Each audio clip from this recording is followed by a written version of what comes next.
گویا موت کے سامنے ہر انسان اپنی زندگی بھر کی کمائی کے ساتھ کھڑا ہوتا ہے اور اس کا کردار ہی اس کے آخری لمحات کی کیفیت طے کرتا ہے۔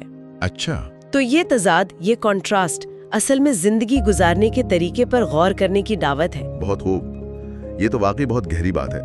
اچھا، اب ذرا کتاب کی زبان اور انداز بیاں پر بات کرتے ہیں۔ موضوع تو بہت سنجیدہ ہے، بلکہ تھوڑا بھاری بھی کہہ سکتے ہیں۔ کیا مولانا آزاد کا قلم اس موضوع کو عام پڑھنے والے تک اثردار طریقے سے پہنچانے میں کامیاب رہا ہے؟ ان کا سٹائل، ان کا اسلوب کیسا ہے؟ اس بارے میں تو ذرائع تقریباً متفق ہے۔ مولانا آزاد کا جو انداز تحریر ہے، جسے اسلوب کہتے ہیں، وہ سادہ ہونے کے باوجود غیر معمولی طور پر پر اثر ہے۔ سادہ بھی اور پر اثر بھی؟ جی ہاں، زبان میں علمی گہرائی ہے، وقار ہے، لیکن اس میں ایک عجیب سی روانی ہے، ایک بہاؤ ہے جو پڑھنے والے کو اپنے ساتھ لے چلتا ہے۔ اور خاص طور پہ جب وہ موت کے مناظر بیان کرتے ہیں، آخری لمحات کی کیفیات یا شخصیات کے اندر کا درد اور احساس، تو وہ منظر جیسے آنکھوں کے سامنے آ جاتا ہے۔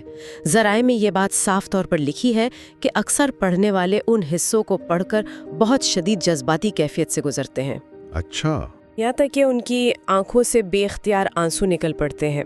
یہ تحریر صرف دماغ کو نہیں، دل کو بھی چھوتی ہے۔ مجھے یہ سمجھنے میں دلچسپی ہے کہ زبان کی سادگی کے باوجود یہ گہرا اثر کیسے پیدا ہوتا ہے؟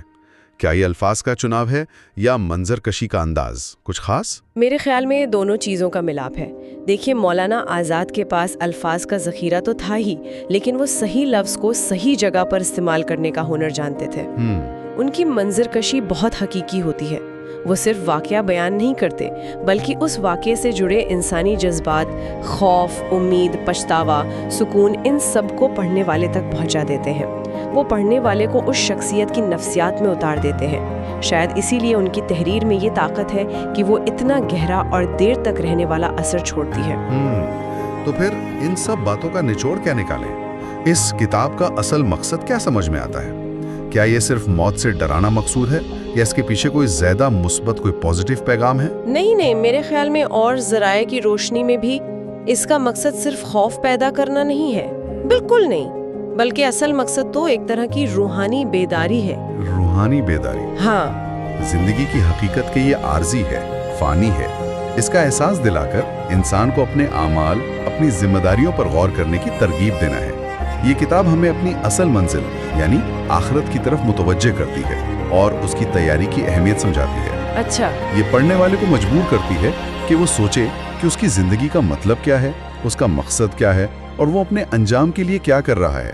یہ ایک طرح سے اپنے آپ سے حساب لینے کی، مطلب احتساب نفس کی دعوت ہے۔ احتساب نفس، یہ تو ہوئی مقصد کی بات۔ اب اگر ہم تھوڑا تنقیدی جائزہ لیں جی، تو فراہم کردہ ذرائع میں کتاب کی کچھ خوبیوں کا تو ذکر ہے ہی، کیا کچھ ممکنہ کمزوریوں یا محدودیت کا بھی اشارہ ملتا ہے؟ خوبیاں تو بالکل واضح ہیں، جیسا کہ ہم نے ابھی تک بات کی۔ یہ گہری سوچ کی دعوت دیتی ہے، زندگی کے فانی ہونے کا شدید احساس دلاتی ہے، اسلامی تعلیمات کی روشنی میں اخلاقی اور روحانی فکر کو جگانے کی کوشش کرتی ہے۔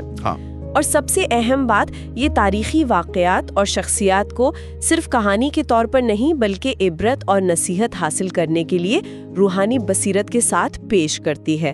اور ہاں، مولانا کا انداز بیاں خود ایک بہت بڑی خوبی ہے۔ یہ تو خوبیاں ہو گئی، کمزوریوں کے بارے میں کیا خیال ہے؟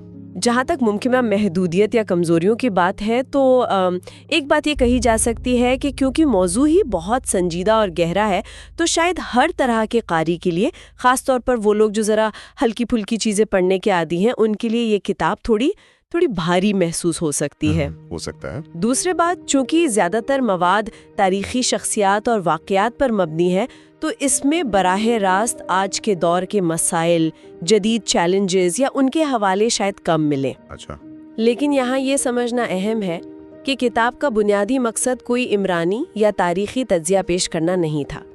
اس کا مقصد تو ان تاریخی مثالوں سے ہمیشہ رہنے والے آفاقی، روحانی و اخلاقی سبق سکھانا ہے۔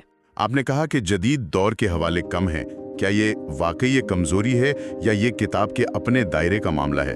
ہاں، یہ ایک اہم سوال اٹھاتا ہے کہ کیا ہر تحریر کو، خاص طور پر جو ایک خاص مقصد کے تحت لکھی گئی ہو، اسے لازمی طور پر جدید حوالوں اور آج کے مسائل کے پیمانے پر ہی پرکھا جانا چاہیے؟ یا اس کی قدر و قیمت کا تعین اس کے اپنے زمانے، اس کے اپنے مقصد اور اس پیغام کی آفاقیت کی بنیاد پر ہونا چاہیے جو وہ دینا چاہتی ہے؟ بات تو صحیح ہے۔ میرے خیال میں انسانیت موت کے دروازے پر کا پیغام وقت اور زمانے کی قید سے آزاد ہے۔ موت کی حقیقت اور آخرت کی فکر تو ہر دور کے انسان کے لیے اہم ہے نا؟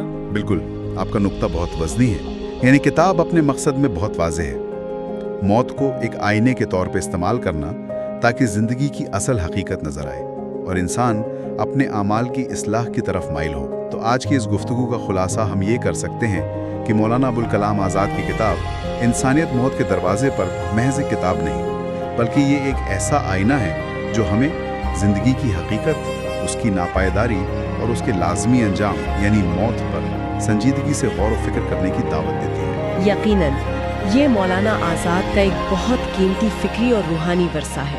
یہ کتاب پڑھنے والے کو نہ صرف تاریخ کی نامور اور متنازع شخصیات کے انجام سے روشناس کراتی ہے، بلکہ اس سے کہیں بڑھ کر اسے اپنی ذات، اپنی زندگی کے مقصد اور اپنی آخرت کے بارے میں گہرائی سے سوچنے پر مجبور کرتی ہے۔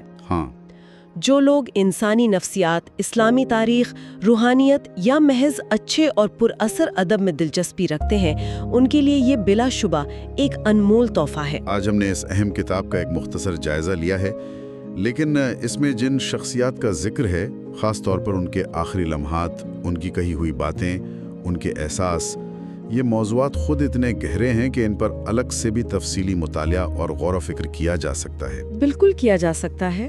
اور آخر میں ایک سوال جو شاید ہم سب کے لیے غور طلب ہے، جی، اختتامی غور طلب نقطہ، فائنل پرووکیٹیو تھاٹ، وہ یہ کہ جب ہم تاریخ کی ان عظیم، طاقتور، نیک اور متنازع شخصیات کے آخری لمحات کے بارے میں پڑھتے ہیں، یہ جانتے ہیں کہ انہوں نے موت کا سامنا کیسے کیا، تو کیا موت کا یہ گہرا شعور، یہ احساس جو اس کتاب سے ملتا ہے، آج ہماری اپنی روزمرہ کی زندگی پر، ہماری ترجیحات پر، ہمارے فیصلوں پر، ہمارے رویوں پر کوئی حقیقی اثر ڈال سکتا ہے؟